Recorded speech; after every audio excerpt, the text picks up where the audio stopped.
కేంద్ర ప్రభుత్వం ప్రజలకు 17 రకాలైన సంక్షేమ పథకాలను అందించడం పట్ల ప్రజలు తమ సంతోషాన్ని వ్యక్తం చేస్తూ కృతజ్ఞతలు తెలియజేశారు. సముద్ర తీర ప్రాంతమైన గిలకలదిండి, బంద్రకోట గ్రామాల్లో మత్స్యకారుల సంక్షేమం కోసం కేంద్ర ప్రభుత్వం సబ్సిడీతో కూడిన 12 లక్షల రూపాయలు విలువ చేసే 3 మోపెడ్లు, ఐస్ బాక్సులను అందించింది.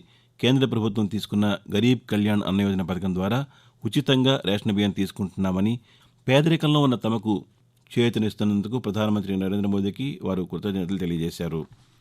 గుడ్లవల్లేరు ఇంజనీరింగ్ కళాశాల రజతోత్సవ వేడుకల్లో రాష్ట్ర గవర్నర్ అబ్దుల్ నజీర్ పాల్గొన్నారు.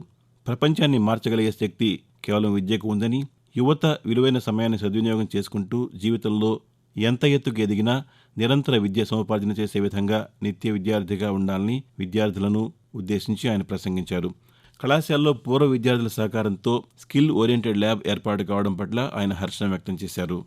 కేంద్ర ప్రభుత్వం ద్వారా ప్రధానమంత్రి నరేంద్ర మోదీ స్వచ్ఛ భారత్ కార్యక్రమం స్ఫూర్తిగా అవనిగడ్డ నియోజకవర్గం చల్లపల్లి గ్రామంలో స్వచ్ఛ చల్లపల్లి కార్యక్రమానికి ప్రజల నుండి విశేష స్పందన లభించింది.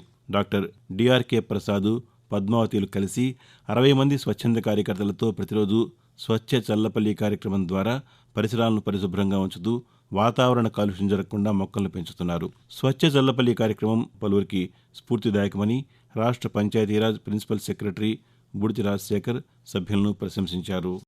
జిల్లాలో ఆరోగ్య సేవలను విస్తృతపరిచి ప్రజలకు సేవ చేయడానికి ఆరోగ్య శాఖ ద్వారా కేంద్ర ప్రభుత్వం ప్రతిష్టాత్మకంగా ప్రవేశపెట్టిన ప్రధానమంత్రి వెల్నెస్ సెంటర్లను health and medical special chief secretary Krishnababu పరిశీలించారు. పెనమలూరు నియోజకవర్గంలో వీరవల్లి, కానుమోలు ప్రధానమంత్రి వెల్నెస్ సెంటర్లను పరిశీలించి ప్రజలకు అందిస్తున్న ఆరోగ్య సేవల పట్ల సంతృప్తి వ్యక్తం చేశారు.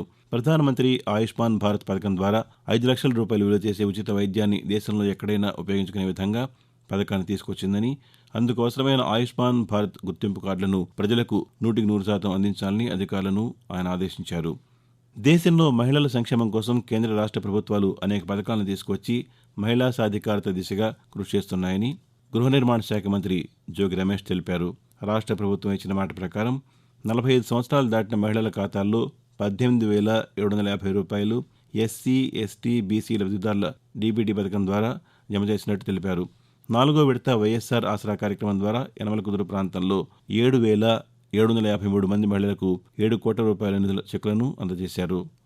ఎంతో పురాతన చరిత్ర కలిగిన కలెక్టరేట్ అభివృద్ధి పనులను మాజీ మంత్రి, శాసనసభ్యులు పేర్ని వెంకటరామయ్య, జిల్లా పరిషత్ చైర్మన్ ఉప్పల హారికలతో కలిసి జిల్లా కలెక్టర్ రాజాబాబు ప్రారంభించారు.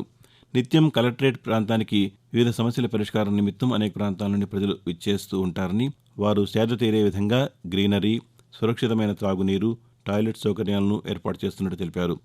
కృష్ణా జిల్లా కలెక్టర్ రాజాబాబు ఆదేశాల మేరకు కొత్తగా ఓటు నమోదు చేసుకున్న యువతకు ఓటింగ్ విధానం పట్ల అవగాహన కల్పించడం కోసం జిల్లాలో అనేక ప్రాంతాల్లో అవగాహన కార్యక్రమాలు, ర్యాలీలు నిర్వహించారు.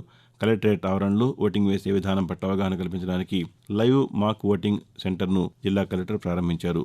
ఓటింగ్ విధానం పట్ల ప్రత్యక్షంగా మాక్ ఓటింగ్ వేసిన యువత ప్రభుత్వానికి కృతజ్ఞతలు తెలిపారు. రానున్న ఎన్నికల్లో ఎలాంటి పొరపాట్లు లేకుండా తమకు వచ్చిన ఓటు హక్కును 100% వినియోగించుకుంటామని తెలిపారు. కేంద్ర ప్రభుత్వం పోలియో వ్యాధి లేకుండా సమూలంగా నివారించడానికి ఆరోగ్య శాఖ ద్వారా ఏర్పాటు చేసిన పల్స్ పోలియో కార్యక్రమం బృహత్తరమైన కార్యక్రమం అని జిల్లా కలెక్టర్ రాజాబాబు, డిఎంహెచ్ఓ గీతాబాయి కొనియాడారు. మార్చి 3వ తేదీన జిల్లాలో 1,44,000 మంది చిన్నారులకు పల్స్ పోలియో కార్యక్రమాన్ని ఏర్పాటు చేసి అప్పుడే పుట్టిన పిల్లల నుండి 5 సంవత్సరాల వయసు కలిగిన పిల్లలకు పోలియో చుక్కలు వేశారు. ఇందుకోసం 63 మంది ప్రత్యేక ట్రాన్సిట్ బృందాలను ఏర్పాటు చేసి అంగన్వాడీ, వైద్య ఆరోగ్య శాఖ సిబ్బంది 4,448 మంది ద్వారా విజయవంతంగా 100% పోలియో చుక్కలు వేశారు.